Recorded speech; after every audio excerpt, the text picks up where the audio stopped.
अभी तक हमारा चैनल सब्सक्राइब नहीं किया है तो पहले सब्सक्राइब करिए और हमारी वीडियोस का सबसे पहले नोटिफिकेशन पाने के लिए बेल आइकन दबाना ना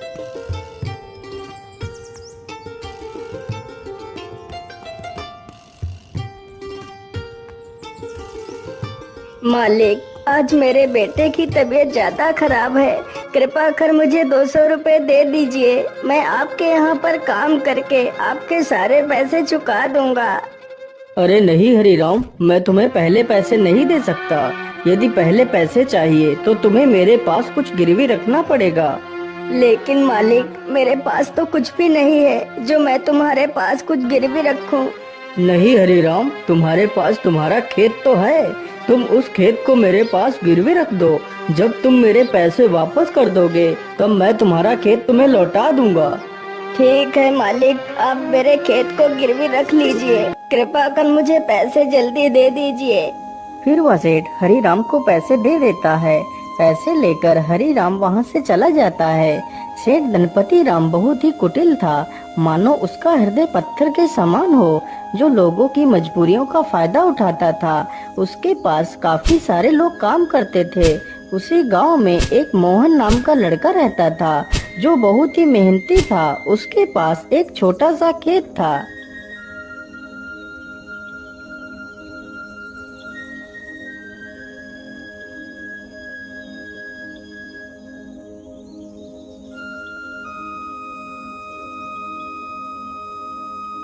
अरे मोहन बेटा, जरा पानी वानी तो पी लो। तुम तो कितनी मेहनत करते हो। हाँ चाचा, क्या करूं, बिना मेहनत के तो कुछ होगा भी नहीं। हाँ बेटा, तुम्हारी इसी मेहनत की वजह से ही तुम इस छोटे से खेत में दोगुनी फसल उगा पाते हो।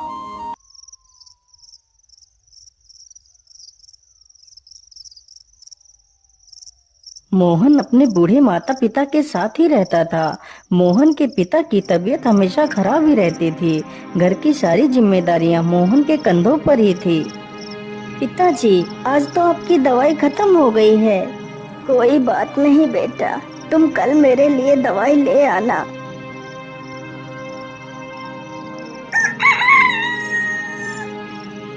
मोहन सुबह उठकर अपने पिता के लिए दवाइयाँ ले आता है। माँ, मैं पिताजी के लिए दवाई ले आया हूँ। आप पिताजी को दवाइयाँ समय से खिला देना। हाँ हाँ बेटा, मैं तुम्हारे पिता को दवाइयाँ खिला दूंगी। माँ, आज तो मौसम कितना अच्छा है। मैं आज ही खेत में बीज बो देता हूँ। ठीक है बेटा, जैसा तुम्हें अच्छा लगे वैसा ही करो। मोहन तुरंत ही अपने बैलों को लेकर खेत की तरफ निकल पड़ता है।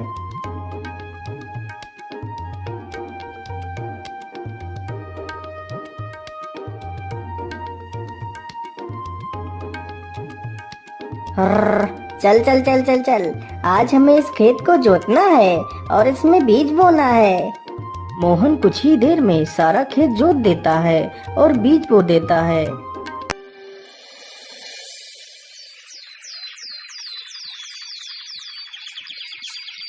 कुछ ही दिनों में खेत में बहुत अच्छी फसल तैयार होती है। अरे मोहन भाई, हर बार की तरह इस बार भी आपके खेत में कितनी अच्छी फसल तैयार हुई है। हाँ मदन भैया, यह सब ऊपर वाले का ही आशीर्वाद है, जो हर बार मेरे खेत में इतनी अच्छी फसल होती है। वे दोनों आपस में बात कर ही रहे थे कि तभी काले बादल छा जाते हैं।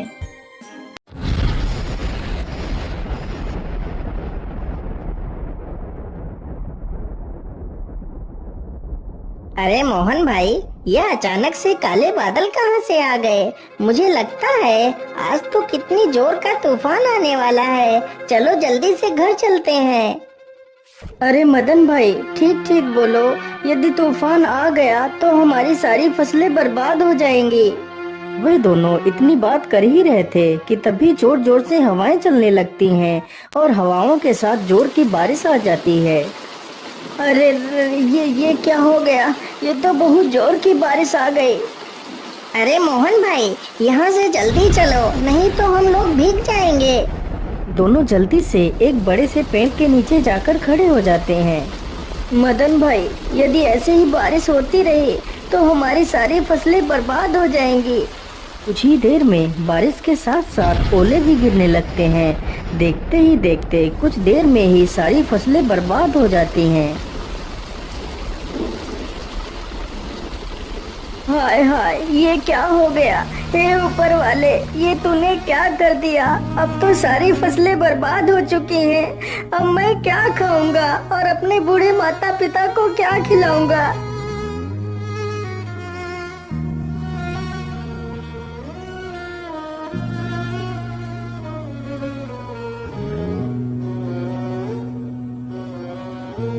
बेटा, तुम चिंता मत करो, ईश्वर पर भरोसा रखो, सब कुछ ठीक हो जाएगा। नहीं पिताजी, अब कुछ भी ठीक नहीं होगा। हमारी सारी फसलें तो नष्ट हो चुकी हैं। अब हम क्या करेंगे पिताजी? बेटा, तुम चिंता मत करो। तुम कल ही सेठ धनपति राम के घर चले जाना, वह तुम्हें काम पर जरूर रख लेंगे।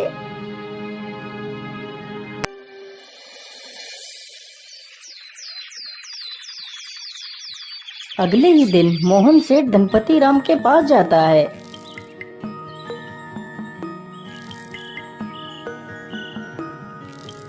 सेठ जी, मैं बहुत परेशानी में हूँ, कृपा कर मुझे किसी काम पर रख लीजिए। मोहन सेठ को अपनी सारी कहानी सुनाता है। सेठ जानता था कि मोहन बहुत मेहनती इंसान है। वह कम खेत में ही दोगुनी फसल उगा लेता है। यदि वह मोहन को काम पर रख लेगा तो उसे दोगुना फायदा होगा, लेकिन सेठ उसकी मजबूरी का फायदा उठाना चाहता था। हाँ हाँ मोहन, मैं तुम्हें काम पर तो रख लेता, लेकिन मेरे पास अभी तुम्हारे लिए कोई काम नहीं है। तुम अभी अपने घर वापस लौट जाओ। जब मेरे पास काम होगा तो मैं तुम्हें बुला लूंगा।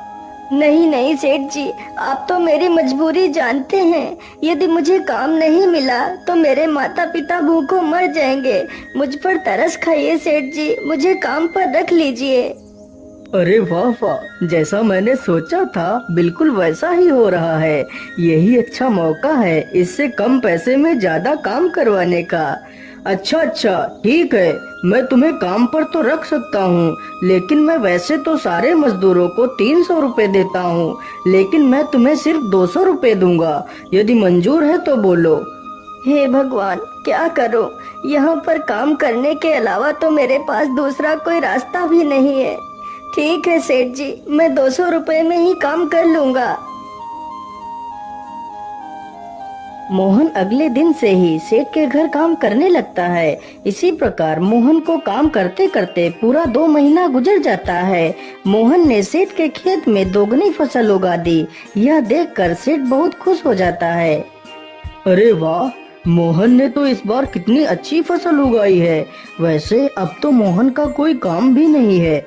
मैं ऐसा करता हूँ, इसे आज की मजदूरी देकर काम से निकाल देता हूँ और इसकी 2 महीने की मजदूरी भी नहीं दूंगा। अरे मोहन, ये लो तुम्हारी आज की मजदूरी। अब तुम्हें कल से काम पर आने की कोई आवश्यकता नहीं है। लेकिन सेठ जी, आप अचानक से मुझे काम से क्यों निकाल रहे हैं? क्या मुझसे कोई गलती हो गई मालिक? नहीं मोहन, तुमसे कोई गलती नहीं हुई है। अभी मेरे पास तुम्हारे लिए कोई काम नहीं है। जब मेरे पास काम होगा तो मैं तुम्हें जरूर बुला लूंगा। लेकिन मालिक, यदि आप मुझे काम से निकाल देंगे तो मैं भूखों मर जाऊंगा। मैं अपने पिता के लिए दवाइयाँ कहाँ से लाऊंगा? मुझ पर दया कीजिए सेठ जी।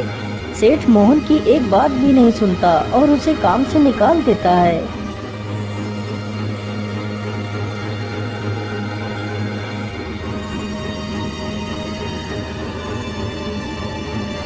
अरे बेटा, आज तुम खाली हाथ ही आए हो। आज तुम घर का राशन तो लाए ही नहीं। माँ, मुझे माफ कर दीजिए। अब मैं आपके लिए कुछ भी नहीं कर सकता। लेकिन बेटा, आखिर क्या बात है? तुम इतना परेशान क्यों हो? फिर मोहन सारी कहानी अपनी माता को सुनाता है। अब आप ही बताइए माँ, मैं क्या करूँ? कहाँ काम करूँ? किसके सामने हाथ फैलाऊं? बेटा, तुम परेशान मत हो। हम लोग आज पानी पीकर ही सो जाएंगे। वैसे भी मुझे तो भूख नहीं लगी है। और बेटा, तुम हार मत मानो। तुम कल फिर से सेठ के पास जाना। हो सकता है सेठ तुम्हें काम पर रख ले।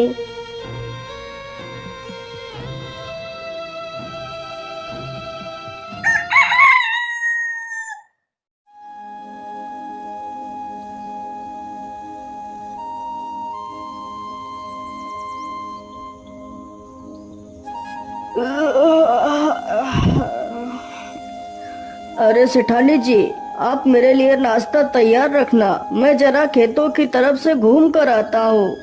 ठीक है, आप आराम से जाइए, तब तक मैं आपके लिए नाश्ता तैयार कर दूंगी।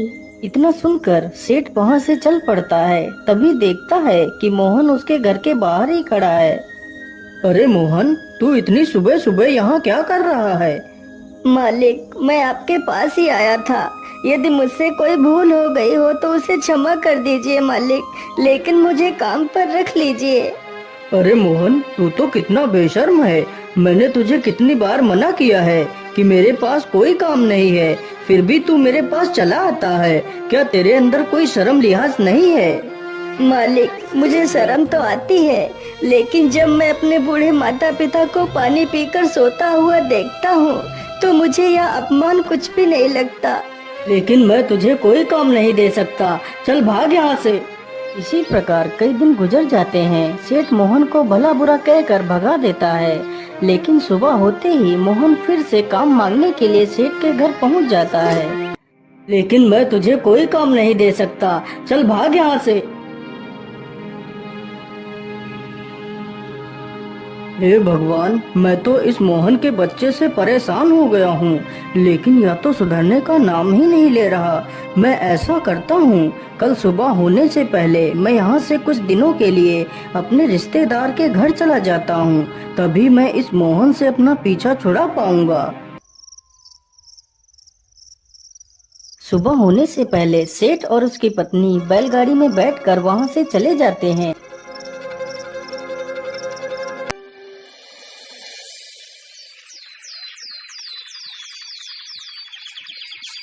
उधर मोहन रोज की तरह फिर से सेठ के घर आता है तो देखता है, अरे ये क्या, आज तो सेठ के घर ताला लगा हुआ है। इसका मतलब सेठ जी कहीं बाहर गए हैं।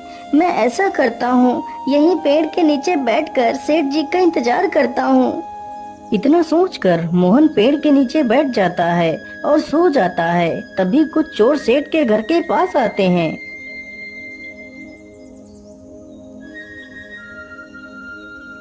अरे लल्लन, आज तो यह दुष्ट सेठ है भी नहीं। आज अच्छा मौका है, चलो आज इस सेठ की सारी तिजोरी खाली कर देते हैं। चोर जल्दी से एक पत्थर उठाता है और ताले को तोड़ने लगता है।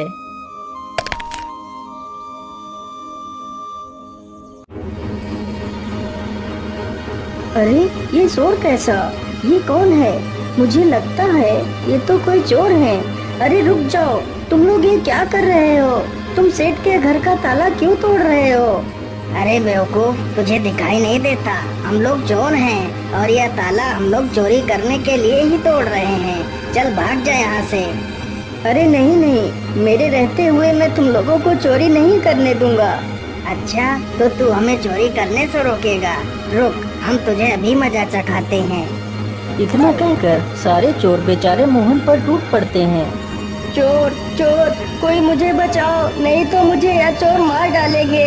मोहन की ये आवाज सुनकर गांव के कई लोग वहां पर आ जाते हैं। तभी वह सारे चोर वहां से भाग जाते हैं, लेकिन बेचारा मोहन काफी ज्यादा घायल हो जाता है। अरे सेठानी जी, अब तो हमें यहाँ पर कई दिन गुजर चुके हैं, चलो अब हमें घर वापस चलना चाहिए। इतना सोचकर सेठ और सेठानी दोनों अपने घर के लिए निकल पड़ते हैं।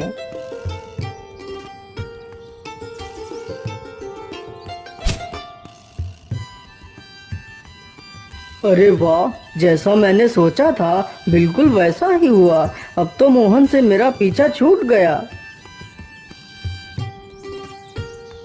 लेकिन ऐसा कैसे हो सकता है? मोहन आज भी नहीं आया। मोहन इतनी जल्दी हार मानने वालों में से नहीं है। फिर वह आया क्यों नहीं? कहीं वह किसी मुसीबत में तो नहीं पड़ गया? चलो चलकर देखता हूँ। इतना सोचकर सेठ गांव की तरफ निकल जाता है। अरे मदन भाई, मोहन कहीं दिखाई नहीं दे रहा, वह कहाँ गया है? अरे सेठ जी, मैं तुम्हें क्या बताऊं, आप तो बर्बाद होने से बाल बाल बच गए। क्या मतलब? मैं कुछ समझा नहीं, तुम क्या कहना चाहते हो? फिर मदन सारी कहानी सेठ को सुनाता है। ये सुनकर सेठ के पैरों तले जमीन खिसक जाती है। सेठ जी, मोहन बहुत नेक दिल इंसान है। उसने आज तक किसी का बुरा नहीं किया है। कृपा कर आप उसे अपने पास रख लीजिए। नहीं मदन, मुझसे बहुत बड़ी गलती हो गई है। मुझे जल्दी से मोहन के घर ले चलो। सेठ जैसे ही मोहन के घर पहुंचता है तो देखता है मोहन घायल अवस्था में चारपाई पर पड़ा है। मोहन, मुझे माफ कर दो, मैंने तुम्हें बहुत तकलीफ दी। जिस इंसान को मुझे अपने गले लगाना चाहिए था, मैंने उसे ही तकलीफ दी। हो सके तो मुझे माफ कर देना मोहन। नहीं सेठ जी, आप माफी क्यों मांग रहे हैं? ये तो मेरा फर्ज था।